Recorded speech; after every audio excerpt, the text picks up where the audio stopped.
Hello, Sioux Falls, and welcome to Envsion. I'm Deanne Conrad, Community Relations Supervisor for the Sioux Falls School District. Dr. Brian Maher is our superintendent. We are talking about wrapping up the task force process of our building facilities plan process. Right. It's a lot of information. And I remember a couple of months ago thinking, this is going to be a long time, and now it's done. Their work is Their work is done. It was quite a group and quite a lot of information to get through. So we had 30 people on this task force. A very good cross-section of our community, some young professionals without children, some existing parents, some former parents, some retired folks. What about the makeup of the task force, would you tell our community? Oh, I would say the same thing. A great cross-section, parents-to-be, parents with kids in school, and grandparents. Really quite a cross-section of the community, and really a lot of different perspectives. We had East Siders, we had West Siders, we had folks from the northern part of our community and the southern part of our community. It was really a really nice cross-section of our community. So they tackled the issues of what does the Sioux Falls School District need in terms of handling the increasing enrollment that we've seen, and we do not see an end in sight in that regard, plus some other needs that are coming up because of age of facilities or really planning for the future as well. Really, and you just nailed it, really two big buckets that they had to talk about. One was an issue that's really pretty easy to see if you live in the community of Sioux Falls, and that is there's more houses all the time. There are people living in those houses, and the kids of those people tend to come to our schools. So our enrollment growth is part of the issue, but it's not the whole issue. We have some buildings that are taking on some age. What do we do in terms of providing tender, loving care to those buildings so that we can maximize the use of those buildings? And then the other thing, the third thing that was an interesting part of the dialogue was, what is our commitment to the core of our city? What is our commitment to the core of Sioux Falls?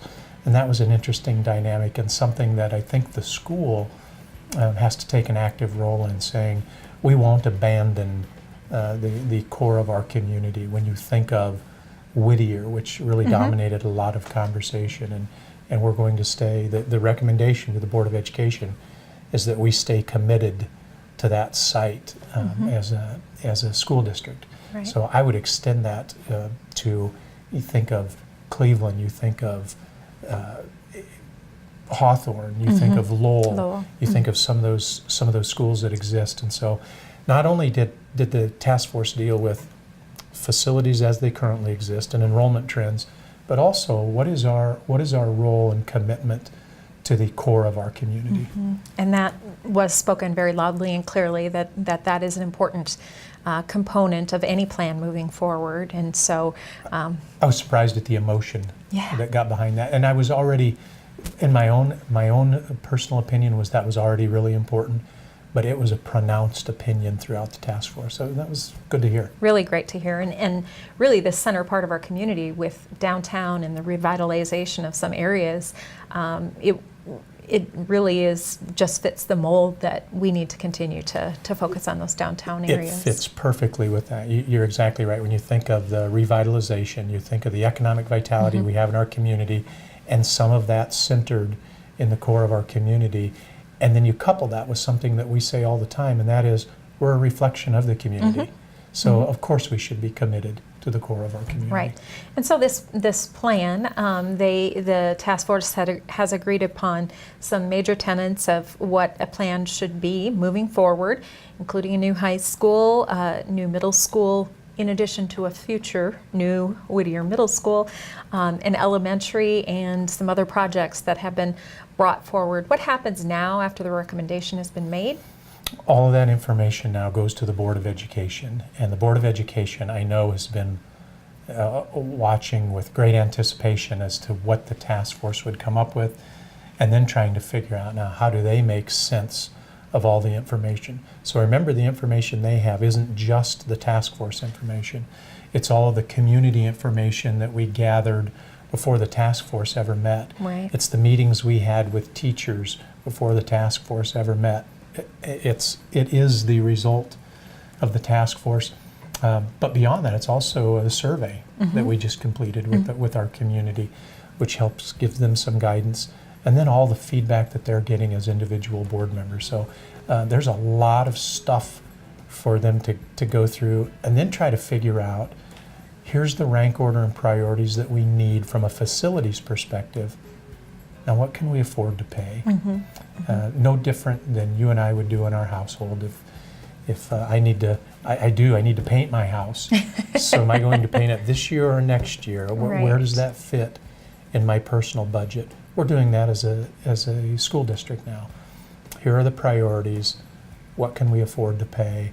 That will determine how many of those priorities we take on. Right, and so all of that information, once it is determined by the school board, which we believe will happen sometime in July when they make a decision. I think the board will go through all the information at work sessions and board meetings in June, so that when it comes to July 9th maybe, July 23rd, no later than, they'll be able to say, we've had enough time, we have enough information, here is our project. And then that project, regardless of what it all entails, whatever is considered to be the project and approved by the school board, then has to be approved by our community and its taxpayers. That's not a step that we intend to skip at all. We won't be able to skip that. Right. Absolutely will not be able to skip that. This absolutely will be voted on by our community. So we turned this in the very beginning as a community engagement process. What better community involvement can we have by going to our community and saying, do you want this solution at this price, or do you not want this solution at this price? And that'll be the ultimate in community involvement. Right, so that will happen likely in September? Likely in September. I believe September 18th would be the election day. Okay, so a lot happening up to this point. We started with our community engagement sessions in March and April. So a lot has happened up to this point. Still many steps in the process to go, and a lot of opportunity to continue to provide community input as well. So we thank you for joining us in this process so far. We encourage you to continue to engage with us in this facilities discussion, and we eventually will be working toward a September election. So we hope for your participation at that time as well. Thanks for joining us today on Envsion.